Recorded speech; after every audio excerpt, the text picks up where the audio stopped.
Big developments in the U.S. crackdown on suspected drug runner boats. A second strike, this one far more controversial, hit a vessel and 2 survivors.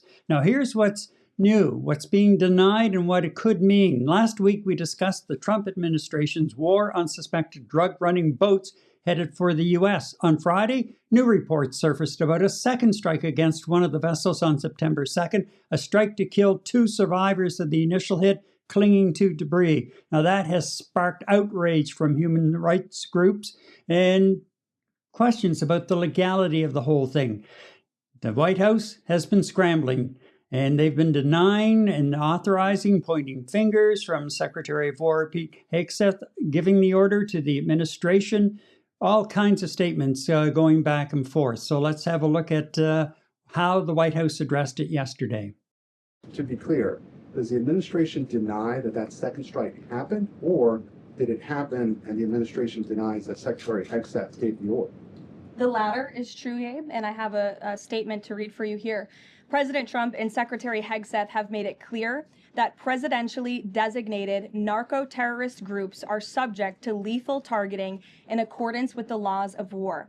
With respect to the strikes in question on September 2nd, Secretary Hegseth authorized Admiral Bradley to conduct these kinetic strikes. Admiral Bradley worked well within his authority and the law, directing the engagement to ensure the boat was destroyed and the threat to the United States of America was eliminated. And I would just add one more point to remind the American public why these lethal strikes are taking place. Because this administration has designated these narco-terrorists as foreign terrorist organizations. The president has a right to take them out if they are threatening the United States of America and if they are bringing illegal narcotics that are killing our citizens at a record rate, which is what they are doing. And under the previous administration, there was enough fentanyl trafficked into our country to kill every American man, woman, and child many times over. Yesterday, at the beginning of a Trump cabinet meeting, Hegseth had more to say. We've only just begun striking narco boats and putting narco terrorists at the bottom of the ocean. We've had a bit of a pause because it's hard to find boats to strike right now, which is the entire point, right? Deterrence has to matter, not arrest and hand over and then do it again, the rinse and repeat approach of previous administrations. This story broke on Black Friday, and all weekend they were scrambling on the Sunday news talk shows in the U.S.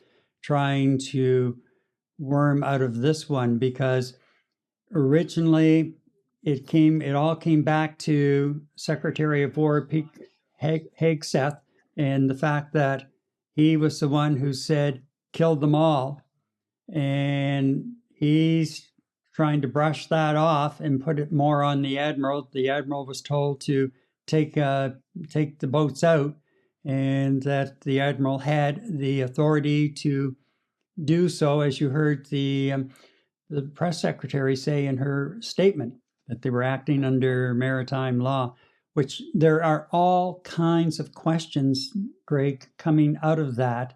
How do you have any credibility in a situation like this with the way these people are behaving? Well, you know, it's funny that you raise that, because I don't think in our lifetime, and Gary, I go back to the days when you and I sat on municipal council, we had a bit of what they would refer to as world order, something you could take for granted. There were guidelines, what would probably fly, what wouldn't fly, and things of that nature. Today, regardless of the sheer fact that the American people in droves elected a president and actually re-elected a president after sitting out one term, and he actually campaigned on a whole raft of things, and he's acting on what he campaigned on, including there are no rules, there are no guidelines, there are no areas for diplomacy per se. And even as we see something in international waters, as the press secretary spoke to, international waters, where's the international community in all of this where this is allowed, that you can just go in with very little surveillance per se and just take out boats and almost act as if it's wartime.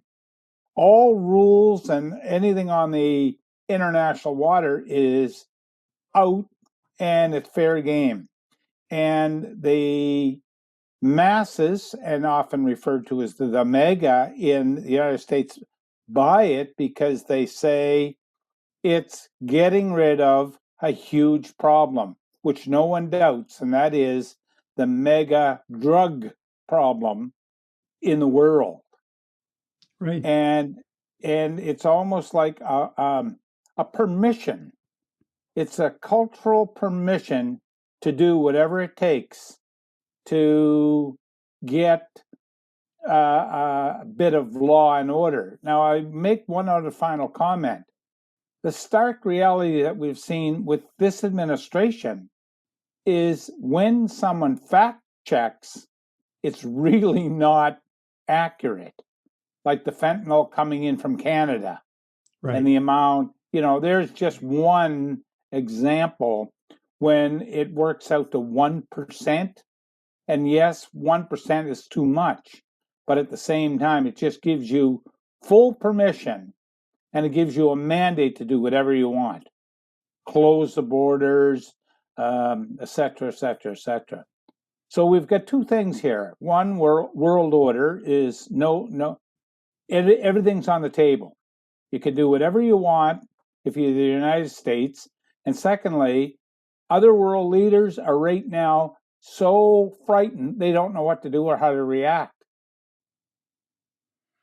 Well, I'm sure there is that, and some of them don't want to upset the apple cart, so to speak, because they've managed to hammer out some kind of a so-called deal with Trump on trade.